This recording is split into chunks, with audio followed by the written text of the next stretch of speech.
Despicable Me 4. So let me tell you, I was not at all expecting to talk about this movie. But after watching the trailer, I actually thought it was good. Yeah, I'm just as shocked as you are. Does this trailer present some problems that Illumination movies typically have? Yes. But at the same time, I found enough elements of it enjoyable to a point where I unironically liked it. So with all of that said, let's get why do I really like this trailer for Despicable Me 4. So the trailer starts off with minions doing typical minion shenanigans. It's probably not the best way to start, but then after that, it shows Gru driving in from his house from his car, with the groceries, and it briefly introduces everyone else from the family. But then Gru says, "Something is missing," which reveals Gru's son, Gru Jr., which would actually make his name Gru. Which, if you didn't know, Gru the first is actually named Felonious Gru, which is kind of weird. Like, why would you name your son after your and his middle name, respectively? Unless you're a true Despicable Master, or it's most likely a continuity error, which is probably more likely since the girls don't appear to be any older than they actually are.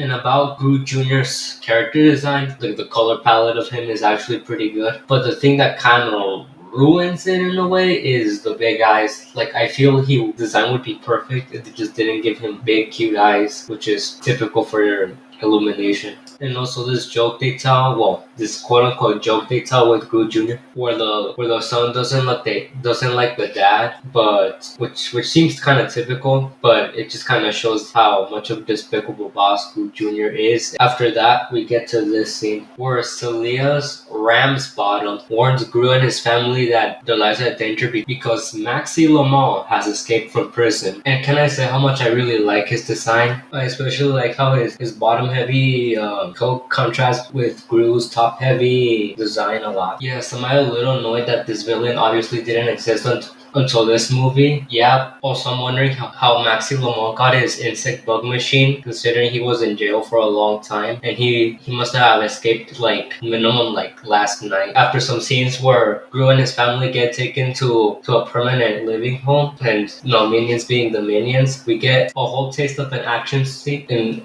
taking place in this huge mansion where this old lady lives. It shows Gru, two minions, Gru's son, and this new girl named Poppy trying to breaking into the old lady's mansion. I'm assuming they're trying to steal something. And since this is a new rookie on the team doing this very important, potentially dangerous job, why would Gru not just have Poppy take some type of test like right in his lap? Like, could he not build like a maze or any type of puzzle in there that would secure his spot as a supervillain? And also, I'm assuming Gru Jr. has some type of training or knowledge of being in a high scenario. And also, we get this amazing scene of Gru just kind of acting like an idiot. And also, the syringe falls on his butt because it's funny. After all of that, we get this moment.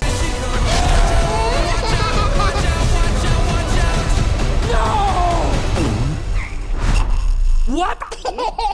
Which, look, I'm not saying this is like completely impossible. Like, if a baby sees an animal with its mouth wide open, I guess you can reasonably assume it would like try to put something in its mouth. Which in this situation, it's was Gru Jr.'s baby food. But even with that said, it's still there for like, oh, the baby did something unexpected, and wow, that's so cool. And also we get another moment with the minions. Like, seriously, what does bro have on his mind right now? Immediately after that, we get a confrontation with the old lady with a really terrible design. And also, like, why does she need really big tires on her wheelchair? After that, we do get a compilation of shots that go kind of hard together. But I do want to analyze the first one, which shows Lucy and the two youngest girls escaping from this random woman, which, if you slow down, has her face covered from something. I don't know exactly what it is. But as you can see, the oldest daughter named Margot is actually not with them, which is interesting considering in another trailer we can see Gru and Margot outside of a home, and Gru is saying hello to someone, which I am assuming is Margot's parents, dad or mom, whichever it is, which is interesting. I'm not sure how they're gonna go about this or how this is gonna affect the overarching plot of the movie. Also, something I should have said earlier, but I'll say it right now, is it's kind of interesting that as a biological son now, or right along his three adopted daughters, which could be like interesting. Or like the son knows like his father has other daughters, but they're not like actually his daughters. Like they could have some interesting interactions. Like at least one scene. I also hope the two daughters won't get sidelined in this movie, considering since Margot has a pretty big role in the narrative, as it's hinted in this trailer. Some other things I want to wrap up is that Poppy's design is not good. I'm not a fan of her mismatching logos on her belt and her shirt. I'm also not a fan of her hair just jutting out of her